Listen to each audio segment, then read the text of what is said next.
Eu sou o professor Juscelino Maciel e estamos iniciando o nosso programa Verdade Absoluta. Inscreva-se no nosso canal e ative o sininho que fica logo aqui embaixo para que cada vídeo que a gente lançar seja avisado a você pelo YouTube, ok? O propósito deste programa é conhecimento e esclarecimento. E o assunto que hoje nós queremos falar é sobre Israel na Grande Tribulação. Nós já falamos em outro programa sobre a Grande Tribulação, só que especificamente queremos falar sobre a nação israelita no período da Grande Tribulação, onde a fúria do anticristo, da besta, que é comandada pelo seu pai, pelo grande dragão vermelho, há de perseguir essa nação, Israel, e a fúria dele é contra Israel, porque de Israel veio o Salvador do mundo, o Filho de Deus, sendo ele judeu, nasceu em Belém, Efrata, sendo um judeu da Judéia.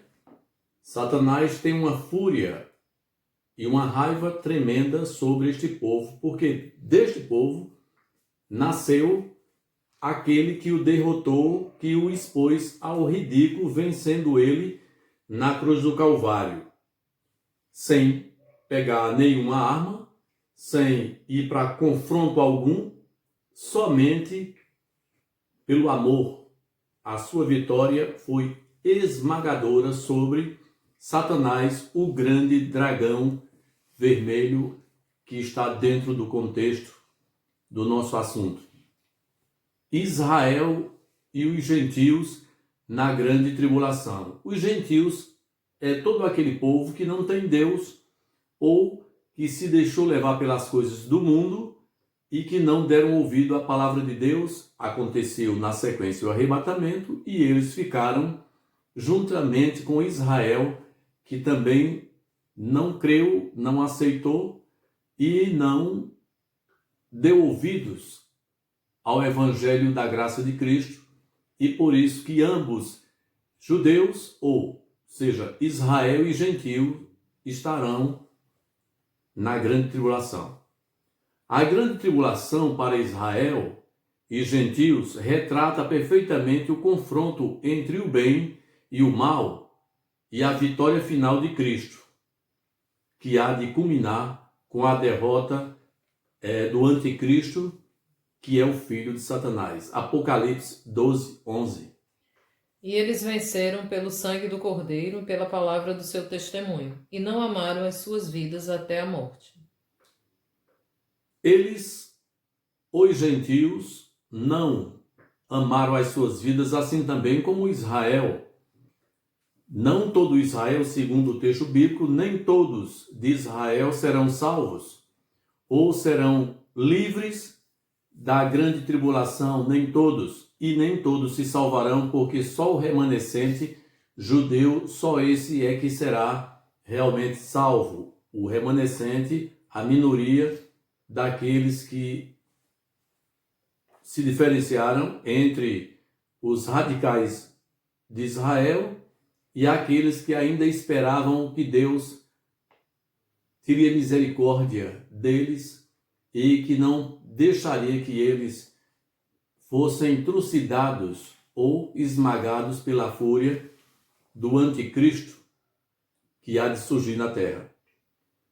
É o povo de Israel a razão mais evidente da grande tribulação. Ele é o alvo principal por causa das suas relações com o plano redentor de Deus para com a humanidade.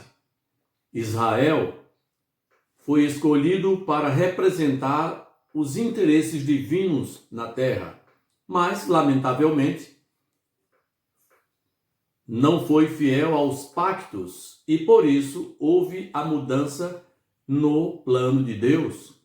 Israel foi escolhido por Deus para ser o representante das coisas espirituais de Deus aqui na terra. Só que a soberba, a incredulidade e a presunção, a vaidade e o orgulho de querer ser a melhor nação do mundo, de ser diferente de todo mundo, de não dar ouvidos à palavra de Deus ou não se dobrarem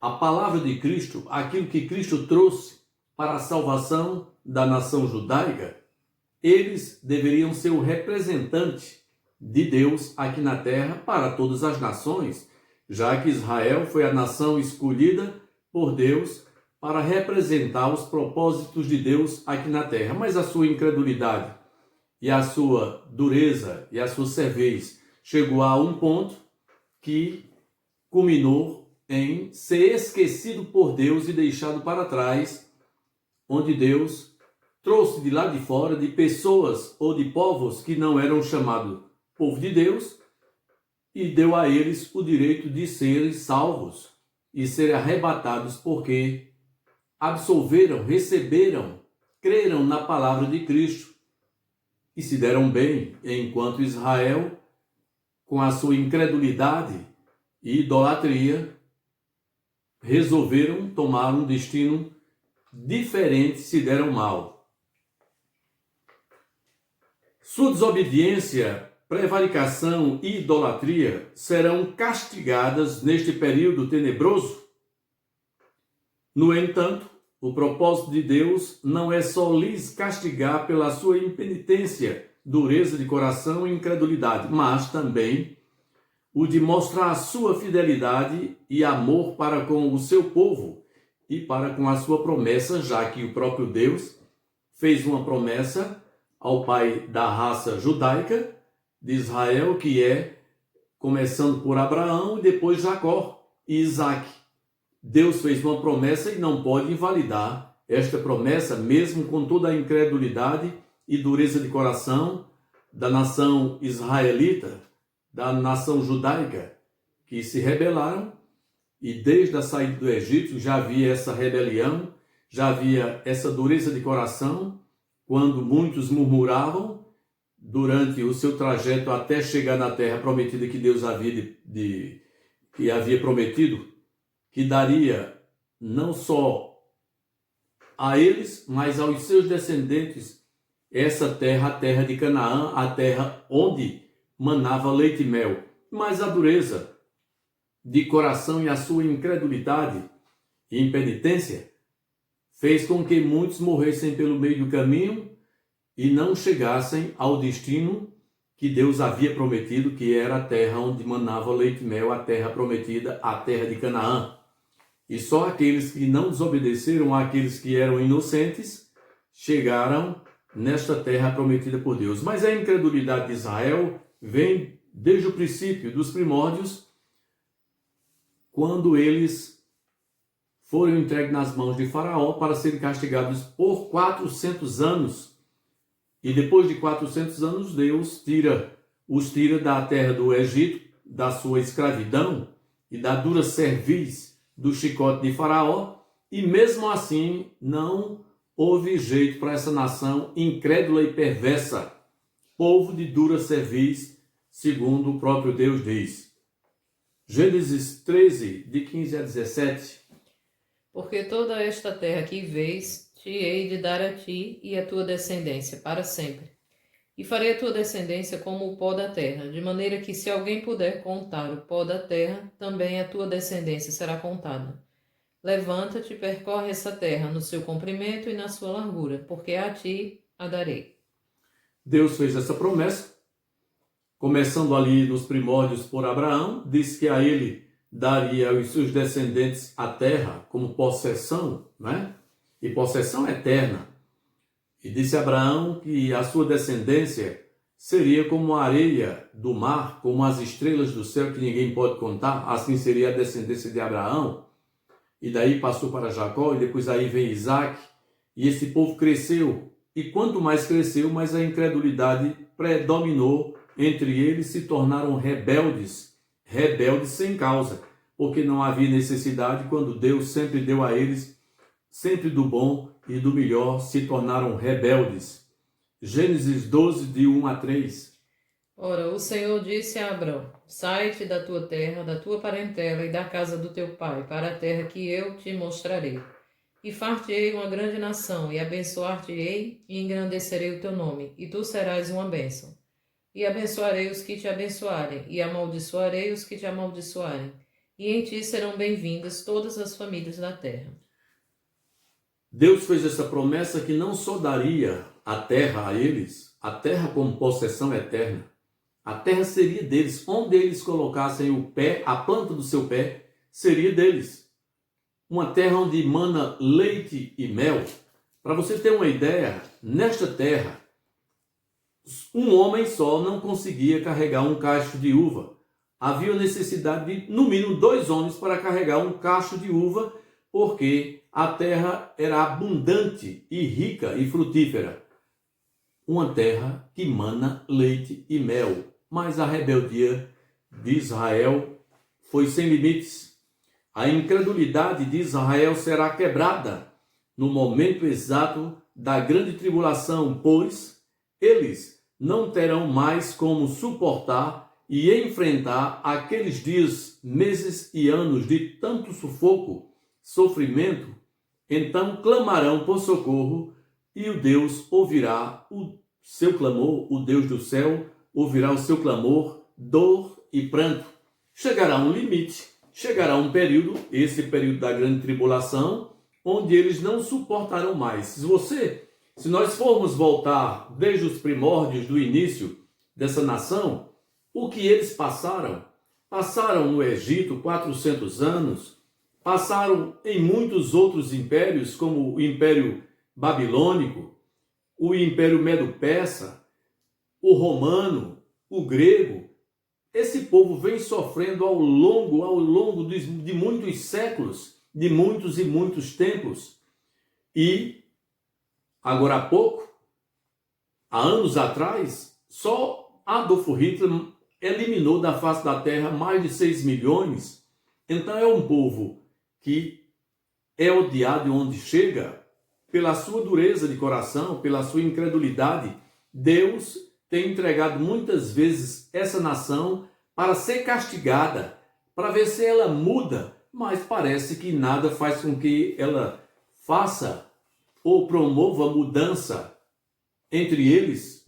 Sempre a incredulidade predominou no meio do povo de Israel, e este povo será entregue nas mãos do anticristo, no momento da grande tribulação, nesse período que há de vir sobre a terra, para que eles sejam castigados e punidos pela sua incredulidade, impenitência e pela dureza dos seus corações. Apocalipse 12, de 1 a 12.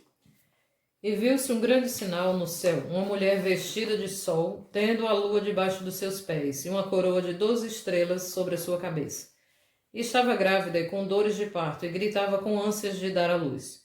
E viu-se outro sinal no céu, e eis que era um grande dragão vermelho, que tinha 7 cabeças e 10 chifres, e sobre as suas cabeças 7 diademas. A sua cauda levou após si a terça parte das estrelas do céu, e lançou-as sobre a terra. E o dragão parou diante da mulher que havia de dar à luz, para que, dando ela à luz, lhe tragasse o filho. E deu à luz um filho homem, que há de reger todas as nações com vara de ferro. E o seu filho foi arrebatado para Deus e para o seu trono. E a mulher fugiu para o deserto, onde já tinha lugar preparado por Deus, para que ali fosse alimentada durante 1260 dias. E houve batalha no céu. Miguel e os anjos batalhavam contra o dragão, e batalhavam o dragão e os seus anjos. Mas não prevaleceram, nem mais o seu lugar se achou nos céus. E foi precipitado o grande dragão, a antiga serpente, chamada o Diabo e Satanás, que engana todo o mundo. Ele foi precipitado na terra, e os seus anjos foram lançados com ele. E ouvi uma grande voz no céu que dizia: Agora é chegada a salvação, e a força e o reino do nosso Deus, e o poder do seu Cristo. Porque já o acusador de nossos irmãos é derrubado, o qual diante do nosso Deus os acusava de dia e de noite. E eles venceram pelo sangue do Cordeiro e pela palavra do seu testemunho, e não amaram as suas vidas até a morte. Por isso alegrai-vos, ó céus, e vós que neles habitais. Ai dos que habitam na terra e no mar, porque o diabo desceu a vós, e tem grande ira, sabendo que já tem pouco tempo. Depois de vários eventos catastróficos efetivados pela abertura dos 7 selos e das 7 trombetas, surge um intervalo com uma série de visões e então haverá o derramamento das 7 taças de pragas sobre a terra. 3 personagens são destacados no capítulo 12 de Apocalipse: a mulher vestida de sol, o grande dragão branco ou grande dragão vermelho e o filho varão. São 3 elementos, ou nesta visão aqui, ou nessa descrição de Apocalipse, aparecem esses 3 personagens: a mulher vestida de sol, o grande dragão vermelho e o filho varão. E nós vamos aqui trocar miúdos para saber quem são realmente estes 3 elementos, essas 3 personagens que aparecem no texto bíblico, Apocalipse 12, 12. Por isso alegrai-vos, ó céus, e vós que nele habitais. Ai dos que habitam na terra e no mar, porque o diabo desceu a vós, e tem grande ira, sabendo que já tem pouco tempo.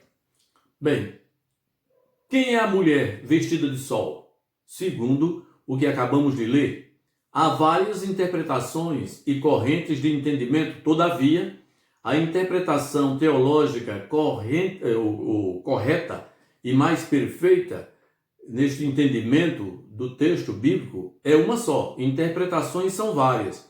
E o que essa mulher representa? Segundo a linha de interpretação que adotamos, entendemos que essa mulher, que ela não representa a igreja de Cristo, uma vez que esta estará no céu, no paraíso com Cristo, já foi arrebatada. Então não pode ser essa mulher, porque a igreja já teria sido arrebatada. Também a mulher não representa a igreja do Antigo Testamento, nem tampouco representa Maria, a mãe humana de Jesus. Indiscutivelmente, a mulher vestida de sol representa o povo de Israel. Até porque, se você for analisar, a mulher em que este dragão vermelho, que é o próprio diabo, Satanás, ele tem ódio desta mulher, porque esta mulher veio dela o filho varão, que é o próprio Jesus. Desta nação, porque a nação israelita é representada através da figura desta mulher vestida de sol. Então, o ódio de Satanás, a raiva dele, que quer ir de encontro a esta mulher figuradamente, que é a nação israelita, a nação judaica, porque dela nasceu aquele que derrotou Satanás na cruz do Calvário. Então ele tem este ódio contra esta mulher, contra esta nação, porque dela veio aquele que derrotou o próprio diabo, o próprio dragão vermelho, e ele agora tenta esmagar com fúria a esta mulher. Ele intentará, ele vai com todas as forças que ele puder, juntamente com os seus demônios, seus anjos caídos, e todas as nações que estarão com ele, numa grande e furiosa guerra contra a nação israelita, porque dela veio o Salvador que o julgou. Porque a Bíblia diz que Satanás já foi julgado, e quem o julgou na cruz e o derrotou foi o varão, filho desta mulher, Jesus. Vejamos os símbolos da mulher. Nos textos bíblicos, o sol, a lua e 12 estrelas estão associadas aos filhos de Israel. Gênesis 37, 9. E teve José outro sonho, e o contou a seus irmãos, e disse: Eis que tive ainda outro sonho, e eis que o sol, a lua e 11 estrelas se inclinavam a mim. Sempre a conotação bíblica dá a entender que quando se trata de 12, sempre fala das 12 tribos de Israel. E a mulher está envolvida, neste caso, como aquela que brilha, aquela que leva o sol. O sol, por quê? Vestida de sol. Porque a Bíblia diz que Jesus é o sol da justiça. E este sol que resplandece com a mulher é filho dela, é um descendente dela. A palavra lá de Gênesis diz o seguinte, que Satanás, quando ele tentou a Adão e a Eva, e ambos caíram, na sequência primeiro Eva caiu, depois Adão caiu também, Deus disse que da semente da mulher nasceria um que esmagaria a cabeça da serpente, que esta serpente é este dragão vermelho, Satanás, da descendência da mulher, que veio exatamente da mulher Maria, Jesus. E há um grande ódio contra esta mulher. Gênesis 3,15. E porém inimizade entre ti e a mulher, e entre a tua semente e a sua semente. Esta te ferirá a cabeça, e tu lhe ferirás o calcanhar. E tu lhe ferirás o calcanhar. A cobra sempre gosta de morder no pé. E a gente sempre gosta de matá-la pisando na cabeça. Jeremias 31 e os versos 35 e 36. Assim diz o Senhor, que dá o sol para a luz do dia, e as ordenanças da lua e das estrelas para a luz da noite, que agita o mar bramando as suas ondas. O Senhor dos exércitos é o seu nome. Se falhar estas ordenanças de diante de mim, diz o Senhor, deixará também a descendência de Israel de ser uma nação diante de mim para sempre. Aí está provando que os textos com sustentação mostrando que a mulher, figuradamente, Israel, essa nação que traz como uma figura de uma mulher vestida de sol, é realmente o entendimento do texto que acabamos de ler, de Jeremias 31, 35, 36 e também Josué 10, 12 a 14. Então Josué falou ao Senhor no dia em que o Senhor deu aos amorreus nas mãos dos filhos de Israel, e disse na presença dos israelitas: Sol, detente em Gibeon, e tu, lua, no vale do Ajalon. E o sol se deteve e a lua parou, até que o povo se vingou de seus inimigos. Isso não está escrito no livro de Jasher? O sol, pois, se deteve no meio do céu, e não se apressou a pôr-se, quase um dia inteiro. Então, na figura, quando desde o início ali da saída do povo do Egito, aquele sol causticante, e que castigava muito o povo durante o dia, Deus enviava sempre o seu anjo, né, em forma de uma nuvem. E o sol sempre está relacionado com a nação judaica, o sol da justiça, que é Cristo Jesus. Juízes 5:20. Eu só esqueci de ler. Se não houve dia semelhante a este, nem antes nem depois dele, ouvindo o Senhor assim a voz de um homem, porque o Senhor pelejava por Israel. O Senhor pelejava por Israel. Detente sol e lua no vale de Ajaron, e eles venceram a batalha porque Deus era com eles. Então a mulher, simbolizada como a figura feminina de uma mulher, Israel tem esta figura desta mulher vestida de sol. E Juízes 5:20. Desde os céus pelejaram, até as estrelas, desde os lugares dos seus cursos, pelejaram contra Císara. As estrelas, a mulher vestida de sol, e também as estrelas, porque está no nosso contexto do que nós estamos lendo para você quanto à questão de Israel na grande tribulação, e Salmos 89, 35 a 37. Uma vez jurei pela minha santidade que não mentirei a Davi. A sua semente durará para sempre, e o seu trono como o sol diante de mim. Será estabelecido para sempre como a lua e como uma testemunha fiel no céu. Então você observou que sempre estão presentes, relacionados ao povo de Israel, a lua, o sol e as estrelas. Estão sempre relacionados a esta nação. Deus sempre traz uma conotação de que estas figuras estão relacionadas com a nação judaica. Vimos que a mulher vestida de sol é Israel, é a nação israelita, que estará na grande tribulação, passando pelos horrores da grande tribulação, pela sua incredulidade e pela sua dureza de coração. Mas Deus terá misericórdia desta nação por causa da promessa que ele fez a Abraão, a Isaac, a Jacó e também a Isaac. E essa promessa não pode ser invalidada porque Deus não mente. Ele cumpre o que ele promete. Quem é o grande dragão vermelho? Este dragão representa Satanás. Essa criatura animalesca e vermelha é a figura do poder do mal e da destruição que virá sobre a terra e a nação israelita naqueles dias. O vermelho indica, já que é um dragão vermelho, indica o seu poder sanguinário, objetivando matar, especialmente a mulher e seu filho varão, que é o próprio Jesus.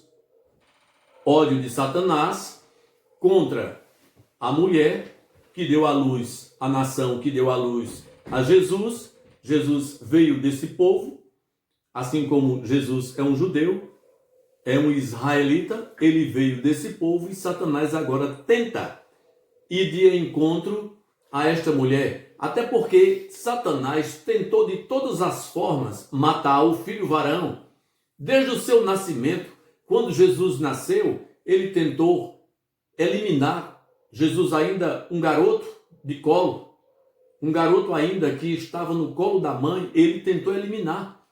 Quando, através de Herodes, da pessoa do rei Herodes, ele tentou eliminar, tirar Jesus de circulação, porque ele já sabia que alguma coisa Deus havia mandado. E ele temeu, Satanás temeu este garoto, este menino, e tentou de todas as formas eliminar com aquela criança, mas Deus levou Jesus, ainda garoto, com sua mãe e seu pai adotivo José, para o Egito até a morte de Herodes. Quando Herodes morreu e foi eliminado, tirado de circulação aqui na terra, o casal pôde voltar e trazer Jesus. Mas muitos tentaram, os judeus tentaram por muitas e muitas vezes matá-lo, apedrejá-lo. Satanás usou de todos os artifícios possíveis para eliminar o filho varão, mas Deus não permitiu, a não ser no dia certo, no dia apropriado, para que Jesus pudesse julgar, e Jesus não podia julgar o inimigo sem ir à cruz. O seu julgamento foi quando Jesus morreu e ao terceiro dia ressuscitou dentre os mortos, e Satanás nunca tinha visto nada parecido, um homem morrer e ressuscitar. E aí foi a derrota dele, a desgraça de Satanás, porque a morte não teve poder sobre Jesus, sobre o seu corpo, nem ele viu corrupção, o seu corpo não se desmanchou, não entrou em estado de putrefacina, mas ao terceiro dia ele ressurgiu dos mortos e está vivo à direita de Deus Pai. Apocalipse 12:9. E foi precipitado o grande dragão, a antiga serpente, chamada o Diabo e Satanás, que engana todo o mundo. Ele foi precipitado na terra e os seus anjos foram lançados com ele. Aqui a questão do vermelho, a gente observa que o vermelho sempre chama atenção. Em tudo que você faz, quando tem vermelho, sempre é uma cor que chama a atenção. É a cor do próprio diabo. Aqui ele é descrito como o grande dragão vermelho, porque o vermelho ele chama muito a atenção. É uma cor viva, é a cor do fogo, é a cor da guerra, do próprio sangue. E Satanás tem essa característica de vermelho porque ele é sanguinário e ele é homicida desde o princípio. Vejamos o poder do dragão. Um detalhe especial desse dragão são as 7 cabeças e 10 chifres, além de 7 coroas sobre essas cabeças. Apocalipse 12:3. E viu-se outro sinal no céu, e eis que era um grande dragão vermelho, que tinha 7 cabeças e 10 chifres, e sobre as suas cabeças 7 diademas. As mesmas características desse dragão aparecem sobre a besta, o anticristo, nos capítulos 13 e 17 de Apocalipse. Os poderes que a besta, o anticristo, demonstrará nos dias da grande tribulação serão advindos de Satanás. Até porque essas coroas e diademas representam poderes ou nações, povos e línguas. Estas pessoas estarão a serviço de Satanás, onde ele há de comandar muitas nações, indo de encontro à nação israelita para a destruir. Então esses diademas e estas coroas aqui demonstram poderes que estarão ao lado de Satanás, ao seu serviço. Segundo Tessalonicenses 2, 9 e 12. 9 e 12. A esse cuja vinda é segundo a eficácia de Satanás, com todo o poder e sinais e prodígios de mentira, e com todo o engano da injustiça para os que perecem, porque não receberam o amor da verdade para se salvarem. E por isso Deus lhes enviará a operação do erro, para que creiam a mentira, para que sejam julgados todos os que não creram a verdade, antes tiveram prazer na iniquidade. Interessante é que você observa o seguinte: assim como Deus, eu já falei sobre este assunto, na grande tribulação que nós falamos agora há pouco, em outro vídeo que publicamos. Satanás, ele não teria como mostrar o seu representante legal sem ter alguém que fosse advindo dele mesmo. Assim como Deus, para representar o seu poder entre os homens aqui na terra, ele fez com que o verbo, a palavra, o logos de Deus, a palavra, tomasse a forma humana. Jesus tomasse um corpo, assim como o texto de Hebreus diz que um corpo Deus preparou para ele, que ele não veio da vontade do homem nem da mulher, ele não veio de uma relação sexual entre o homem e a mulher, mas pela obra e pela graça do Espírito Santo. Mas Deus formou um corpo para que pudesse mostrar o seu poder entre os homens. Não tinha outra forma. Deus teria que fazer isso, que usar esse artifício para que o seu poder fosse manifestado entre nós. Ele mandou o seu filho, nascido de Maria, de uma mulher. A mesma coisa, é uma réplica. Satanás, ele é imitador. É um imitador barato, mentiroso, mas ele gosta de imitar. Ele é o rei da mentira. Ele é o rei da ilusão. Então ele fará a mesma coisa. Ele fará com que uma mulher conceba e dê à luz a um homem, a um varão, assim como Jesus era um homem, e nascerá desta mulher uma criança, onde terá o espírito do próprio diabo nele. Este daí é chamado de anticristo, aquele que é contra Cristo ou contra tudo que for de Deus ou objeto de culto, ou que fale das coisas de Deus e de Jesus. Ele se fará um Deus. Este indivíduo, ele é segundo a eficácia de Satanás, assim como Patrícia leu em 2 a Tessalonicenses, segundo todo poder. Ele fará proezas, coisas grandiosas, terá poderes maravilhosos diante da terra, dos olhares dos homens. Só chove quando quer, ele faz como ele assim quiser e como lhe apraz. Ele terá o poder segundo a própria eficácia do próprio pai dele, que é o diabo. Esse indivíduo formará um grupo entre os poderosos das nações e fará um grande exército para perseguir a Israel e o destruir. Só que Deus, pela promessa que fez aos seus antepassados, aos seus profetas, assim como Abraão, Isaac e Jacó, Deus não deixará que isso aconteça, mas tomará as suas devidas providências para destruir e destronar o filho de Satanás e o lançar vivo, segundo o texto, o lançar vivo no lago de fogo. As 7 cabeças e os diademas sobre elas simbolizam os grandes reinos e os poderes destes reinos. Satanás usará de toda a sua força para destruir Israel naqueles dias, nos dias da grande tribulação que se aproxima, que há de vir sobre os moradores da terra, e a igreja se fortalece sabendo que não passará por esses horrores terríveis e horrendos, porque creram pela fé em Cristo Jesus e serão retirados no arrebatamento antes que isso venha acontecer. Ele é o dragão vermelho que se lançará contra o povo de Israel, o povo de Deus, representado pela mulher, que é tão somente Israel, o povo escolhido de Deus, que representam as estrelas. Porque essas estrelas que nós acabamos de falar agora são representadas por quem? Quem são essas estrelas que são diferentes do que nós falamos agora quanto à questão de Israel? Quem são elas? Essas estrelas. Apocalipse 12, 1. E viu-se um grande sinal no céu, uma mulher vestida de sol, tendo a lua debaixo dos seus pés, e uma coroa de 12 estrelas sobre a sua cabeça. Alguns intérpretes afirmam que serão homens proeminentes do mundo que se levantarão contra Israel para destruí-lo da face da terra.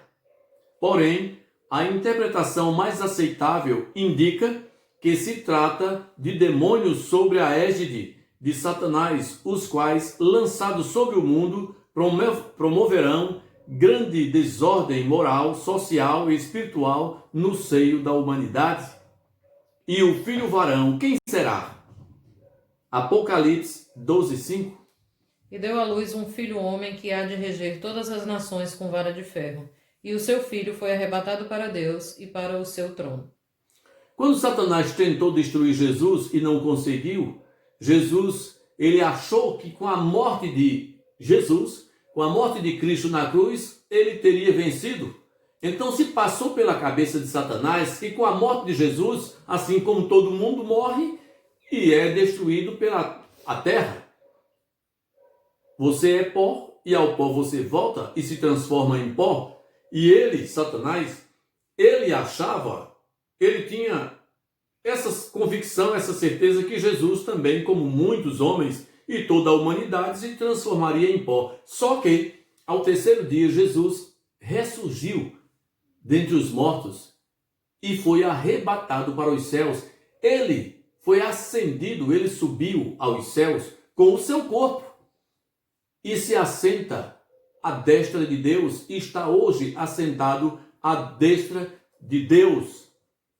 E Satanás teve uma grande decepção, porque ele achava que isso iria acontecer, quando na realidade não aconteceu.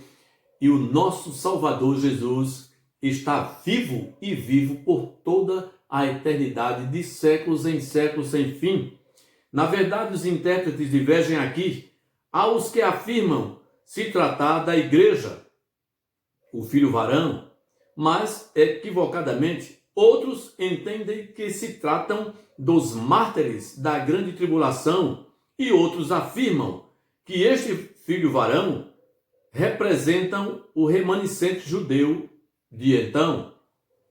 Todavia, Jesus, o mais evidente, a interpretação mais aceitável, diz que este filho varão, homem, varão quer dizer homem, representa Jesus, uma vez que somente ele, o Messias, regerá as nações com vara de ferro.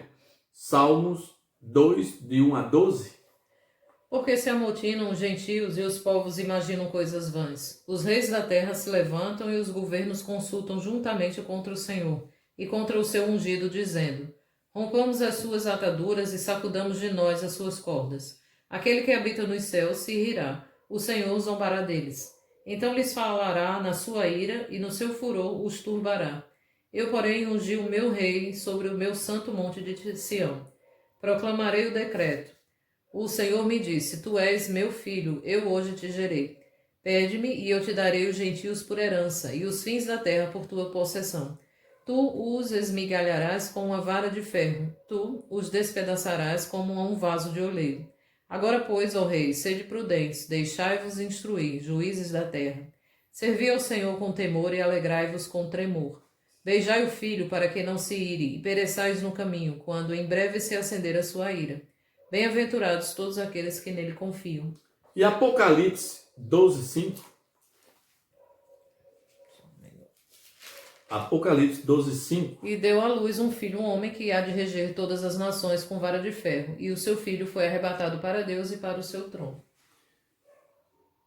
Quando Satanás se rejubilava, achando que Jesus estava crucificado e tinha dado brado, aquele brado Pai, em tuas mãos entrego o meu espírito, e baixado a cabeça, rendendo o seu espírito e morrendo, Satanás julgou ser vitorioso e ter conseguido a sua meta, mas ao terceiro dia deu algo errado para Satanás, porque o Filho do Altíssimo tão somente ressurgiu dentre os mortos e Satanás ficou com a cara sem saber onde coloca até hoje.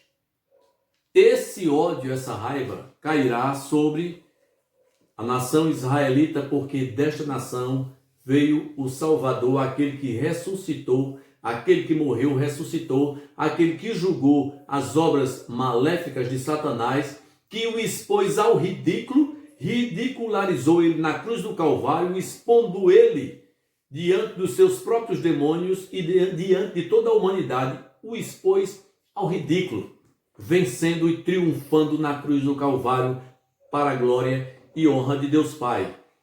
E os gentios, juntamente com Israel, gentil, a palavra gentil, aquelas pessoas que nada quiseram com Deus, estarão juntamente com Israel na grande tribulação, porque não creram no período que deviam crer, quando a porta da graça estava aberta.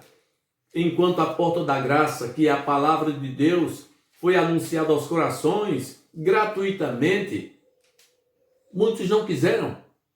E estas pessoas que não quiseram a Cristo, que não deram ouvido à sua palavra, que não creram, que não obedeceram, estarão juntamente com a nação judaica, que também não deu crédito à palavra de Jesus, achando que Jesus era um impostor, era uma fraude. Eles aguardavam outro Messias, achando que Jesus não era o Messias esperado por eles, até porque a nação judaica, Israel, esperava um salvador da pátria que viesse armado até os dentes, com um grande exército poderoso de anjos para lutar com eles contra o Império Romano ou contra qualquer nação que se levantasse contra aquela nação judaica, israelita. Mas Jesus não veio armado até os dentes, ao contrário, ele veio trazendo amor, a paz, a caridade, o refrigério. Ele é o príncipe da paz. E foi uma grande decepção para o povo israelita, porque eles aguardavam um rei que viesse defendê-los da tirania do Império Romano, que governou com mão de ferro durante quase 1000 anos, expondo Israel a tanto sofrimento e ao jugo dos impostos. Mas Jesus não veio para lutar com armas humanas, mas com armas espirituais, e assim ele há de vencer e triunfar no grande dia sobre todas as nações. Ele já vem triunfando, desde que morreu e ressuscitou, tem triunfado, mas ainda não chegou ao ápice, não chegou ao cúmulo da sua vitória, até que ele destrua todos os seus inimigos e exponha o próprio diabo ao ridículo e o jogue juntamente com a morte todos os seus inimigos, juntamente com o falso profeta e o anticristo, que é o seu filho, que estará no comando da grande tribulação. Todos estes serão lançados vivos, não mortos, serão lançados vivos no lago que arde com fogo, o enxofre, onde sofrerão por toda a eternidade, para a glória de Deus Pai e para a vitória de Jesus, o nosso Rei e Salvador. Estamos encerrando o nosso estudo de hoje, de verdade absoluta, que é a verdade da palavra de Deus, mas pedindo sempre a você que não se esqueçam de se inscrever no nosso canal. Eu peço sempre, se inscreva no nosso canal para a gente atingir aí um patamar maior, isso é muito bom. Se inscrevam, não se esqueçam de inscrever, mesmo que eu mande para vocês pelo Zap, mas vocês vão lá, ok? Vão lá no YouTube, dá um toquezinho lá, se inscrevam, por gentileza, no nosso canal. E ative o sininho para que você receba toda vez que eu publicar, o YouTube avise que eu lancei um novo vídeo, você receba, entendeu? Compartilhe, é importante compartilhar para que muitas vidas sejam beneficiadas. Deixe também os seus comentários. O seu comentário, ou algo que você quer ouvir, ou algo que você gostaria de ouvir, mande para mim, que a gente dará também a resposta através de outros vídeos, ok? Não se esqueçam de fazer isso e até a próxima, se Deus permitir.